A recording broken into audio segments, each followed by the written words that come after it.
Bonjour les amis. Eh ben, ça pince. Ça pince, ça pince. Bienvenue dans notre potager. On est au début du mois de mars. Donc la vie au potager au mois de mars, ça commence par quoi? Nous sommes en lune descendante, c'est-à-dire c'est la meilleure période pour planter, pour bouturer et pour préparer ses sols. Alors ça tombe bien, cette année, j'ai beaucoup de demandes de gens qui me disent oui, j'ai ça comme dans mon potager, j'ai ça, j'ai pas ça. Donc on va parler de toutes les sortes de terrains et de façons de préparer sa terre, de vous adapter selon vos cultures. Première des choses ici, c'est un terrain qui n'a pas été travaillé donc depuis à peu près 20 ans, rien. Donc j'ai commencé par désherber avec une débroussailleuse à dos. J'ai passé un premier coup de motobineuse pour juste décrouter les 5 ou 10 premiers centimètres. J'ai fait un apport de compost parce qu'ici ça va être notre petite serre où nous mettons des légumes d'été. Ils ont besoin de beaucoup de matière organique et de beaucoup d'aliments pour pouvoir se lancer, d'autant plus que la terre n'a pas été travaillée. Alors d'un côté c'est bien, mais d'un autre côté il faut aussi bien la préparer. Donc qu'est-ce que je fais? Ça c'est du compost maison qui a été fait avec un mélange, je vous renvoie à nos vidéos précédentes, qui est fait avec un mélange de fumier, de matière carbonée, des herbes de tonte, tous les restes de légumes du potager qu'on a fait ou les restes de cuisine. Qu'est-ce qu'il y a d'autre? Du carton aussi. Voilà, et des feuilles bien sûr, les feuilles qui sont au potager ou qui sont tout autour de notre jardin. C'est un mélange, je le retourne 3 fois, ça y est, il est prêt. Alors, 1 mètre cube, c'est à peu près entre 13 et 17 brouettes, ça dépend comment on les remplit. Une brouette, ben, ça compte à peu près 4-5 mètres carrés. Donc ici, vous voyez, j'ai fait 5 tas, je vais les étaler soigneusement et après je vais tout mélanger une première fois et une deuxième passe derrière pour bien aérer la terre, pour bien la lancer. Début mars, c'est aussi la période pour faire des plantations de fraisiers. Alors on plante des fraisiers effectivement au mois d'octobre. Moi j'ai eu très peur qu'il fasse très froid, donc je ne les ai pas plantés. Je les ai mis en pot pour qu'ils soient conservés tout l'hiver dans la serre. Ils sont en pleine forme. Là c'est la fraiseraie que j'avais fait l'année dernière, je vous renvoie sur la vidéo aussi. La fraiseraie, les premiers plants les plus anciens ont 4 ans cette année, donc il faut que je pense déjà à l'année prochaine. Donc là je vais remplacer tous les trous qui sont moches, je vais tout nettoyer. Je vais remettre un petit peu d'engrais, donc très certainement de la corne broyée.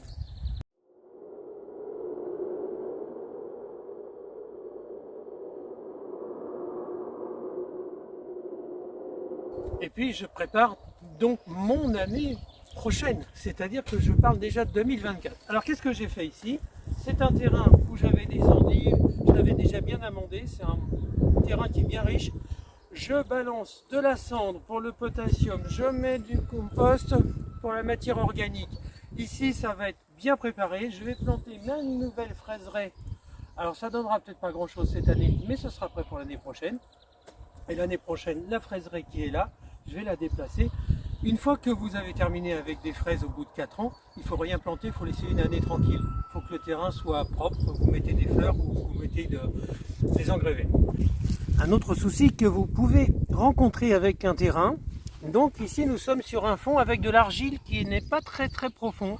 Quand on a fait le premier tour de labourage, eh bien on a ressorti beaucoup d'argile. Eh bien j'ai d'abord supprimé tous les cailloux et puis maintenant je fais un apport très riche tous les ans jusqu'à temps que j'obtienne une espèce de strate. Donc j'augmente ma surface de terre arable avec des composts et tous les ans. Donc ici c'est une partie qui va être très fertile l'année prochaine. Donc c'est quand même la 4e année que je traite ce morceau là de terrain.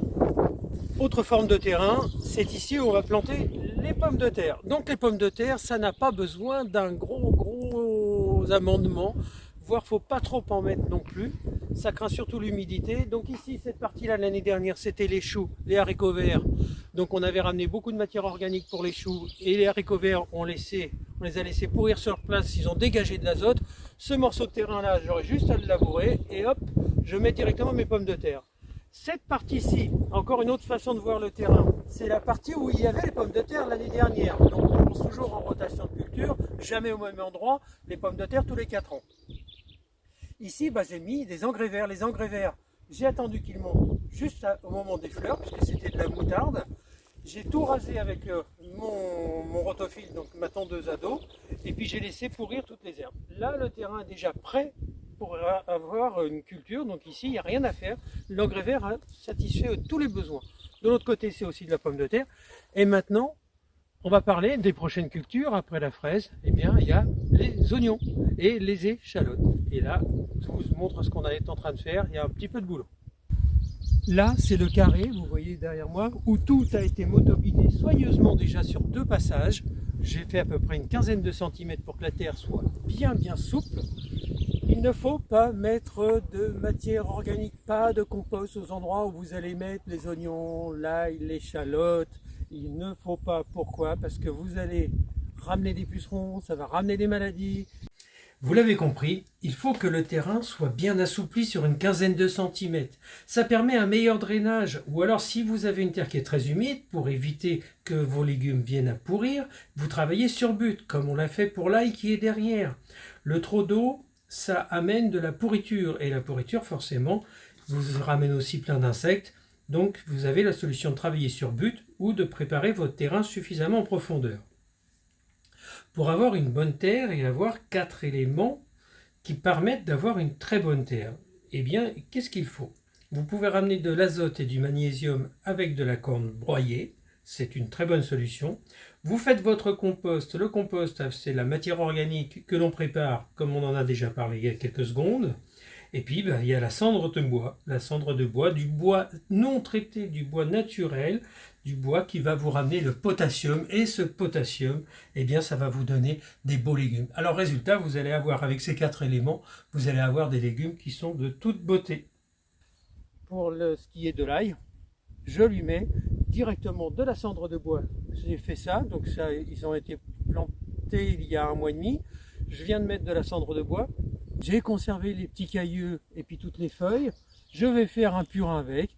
Et dans 1 mois et demi, quand ça va commencer à bien travailler, donc il y aura 3 mois que ça sera planté, je vais faire un arrosage avec cette petite mixture. Et vous verrez bien si on aura de l'ail, mais tous les ans on y arrive, donc pourquoi pas cette année et peut-être encore mieux. Bon, il fait nettement meilleur, on est à l'abri dans la serre, on vient de gagner 10 degrés, il fait presque 16 degrés. C'est pas mal hein, quand même. Bon, on en profite. Alors, on va parler des échalotes. Les échalotes. Prenez des plants certifiés pareil pour l'ail, pour les pommes de terre, pour les oignons. Donnez-vous la chance de ne pas avoir de maladie en prenant des plants certifiés, parce que comme ça, elles seront exsangues de ces fameuses maladies, dont l'OYVD, qui est un virus qui fait que vos aliacées, ils pourrissent, et les pommes de terre aussi. Donc l'idéal, c'est de prendre ça. Donc nous avons en Bretagne la chance d'avoir des semenciers. Donc je me fournis, moi, exclusivement chez les semenciers bretons, qui font la distribution en Bretagne. Et oui, c'est facile, vive la Bretagne. Qu'est-ce que je choisis comme variété? Je choisis 4 variétés d'échalotes. Alors je commence par la germore. La germore, je vous montre, c'est mon petit stock. C'est une échalote précoce. Celle-ci, elle va arriver assez rapidement, un peu plus vite que les autres. C'est une chair violacée et elle est douce et parfumée. Ça, c'est la première, celle qui vient le plus vite. En attendant de planter, je soigne toujours mes emballages. C'est pas pour la photo, c'est parce que comme ça me permet de les garder bien au noir, dans un endroit bien sec. Et puis ça évite que ça parte en germation tout de suite. Donc la Melchior, c'est une ancienne variété, c'est la type Jersey qui est très connue aussi. C'est une demi-longue, elle est tardive et elle est résistante au mildiou. Ça aussi, c'est intéressant de savoir ces petites choses comme ça. Donc en divisant les variétés, une précoce, si la fin de saison est trop chaude, vous aurez quand même de l'échalote. Avec de la Melchior qui résiste au mildiou, on pourra aussi en avoir. Ensuite, il y a la Micor, c'est une semi-tardive, elle est très goûteuse. Enfin, l'échalote c'est toujours très goûteux en général. C'est aussi une chair un peu violacée. Elle est à moitié ronde, à moitié longue. Elle est aussi résistante au mildiou, c'est pas mal. Et puis, pour finir, je vais vous parler de celle que tout le monde connaît, c'est la fameuse cuisse de poulet, la Longor. La Longor, magnifique. C'est magnifique. Vous voyez, ça a vraiment une forme de cuisse de poulet. C'est une bonne conservation, c'est une chair violacée rose, elle est très parfumée, voilà. Donc je varie mes qualités de plan, je ne mets pas les mêmes. Bon, on va parler de l'oignon, hein. Vous savez que l'oignon ça a plusieurs couches, regardez, moi j'en ai une, deux, trois, plus ce t-shirt j'ai 4 couches. Là oui, c'est normal, il fait frais dehors, donc on a vite tendance à bien se couvrir. Voilà, donc les oignons, c'est pareil, je fais 4 variétés. Donc le jaune paille, qui est le petit oignon qui est précoce, c'est l'oignon commun qui est un peu plat, qui a une chair jaune cuivrée. Bon, ça c'est ce qu'on mange assez rapidement. Au fur et à mesure, ce sont les premiers en général qui sont prêts dans le jardin. C'est les premiers qu'on va chercher pour pouvoir faire les salades ou faire des choses comme ça. Alors on met aussi des oignons rouges. Nous on prend la variété Red Baron. Ce sont des oignons, c'est indispensable dans le potager parce que la salade de tomates avec des oignons rouges l'été, c'est génial. Alors c'est des oignons qui sont de qualité tardive, c'est-à-dire qu'on peut les garder tout l'hiver. Ensuite, il y a le suron. C'est un oignon jaune qui est très connu. Voilà, vous en trouvez à peu près partout. La particularité de ce suron, c'est que si vous faites vous-même vos semis, vous pouvez faire 2 semis dans l'année.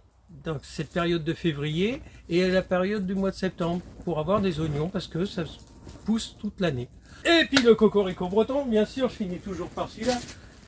Et celui-ci, ce petit oignon rose de Roscoff, qui est une AOC, une appellation d'origine contrôlée qui existe depuis 2009 en Bretagne, enfin son AOC est depuis 2009. Vous le trouvez à Roscoff, ce sont des petits oignons, vous voyez.